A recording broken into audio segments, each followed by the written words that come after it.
Surat Yakobus. Yakobus pasal 1. Salam. Salam dari Yakobus, hamba Allah dan Tuhan Yesus Kristus, kepada kedua belas suku di perantauan. Iman dan hikmat. Saudara-saudaraku, anggaplah sebagai suatu kebahagiaan apabila kamu jatuh ke dalam berbagai-bagai pencobaan, sebab kamu tahu bahwa ujian terhadap imanmu itu menghasilkan ketekunan. Dan biarkanlah ketekunan itu memperoleh buah yang matang, supaya kamu menjadi sempurna dan utuh, dan tak kekurangan suatu apapun. Tetapi apabila di antara kamu ada yang kekurangan hikmat, hendaklah ia memintakannya kepada Allah, yang memberikan kepada semua orang dengan murah hati dan dengan tidak membangkit-bangkit. Maka hal itu akan diberikan kepadanya. Hendaklah ia memintanya dalam iman dan sama sekali jangan bimbang. Sebab orang yang bimbang sama dengan gelombang laut yang diombang-ambingkan kian kemari oleh angin.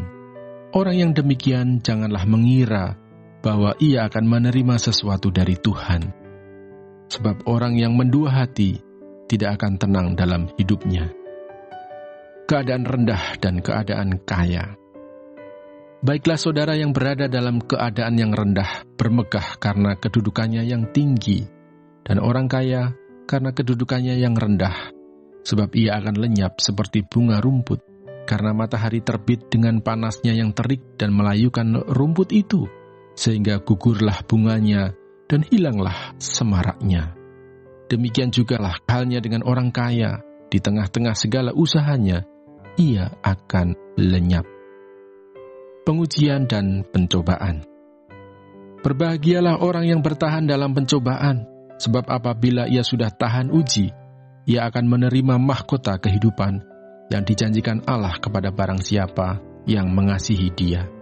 Apabila seorang dicobai, janganlah ia berkata, pencobaan ini datang dari Allah. Sebab Allah tidak dapat dicobai oleh yang jahat, dan ia sendiri tidak mencobai siapapun. Tetapi tiap-tiap orang dicobai oleh keinginannya sendiri, karena ia diseret dan dipikat olehnya.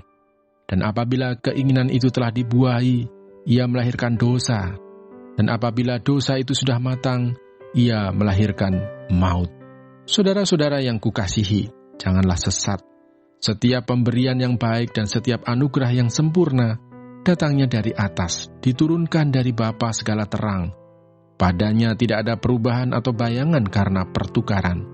Atas kehendaknya sendiri, ia telah menjadikan kita oleh firman kebenaran, supaya kita pada tingkat yang tertentu menjadi anak sulung di antara semua ciptaannya. Pendengar atau pelaku firman.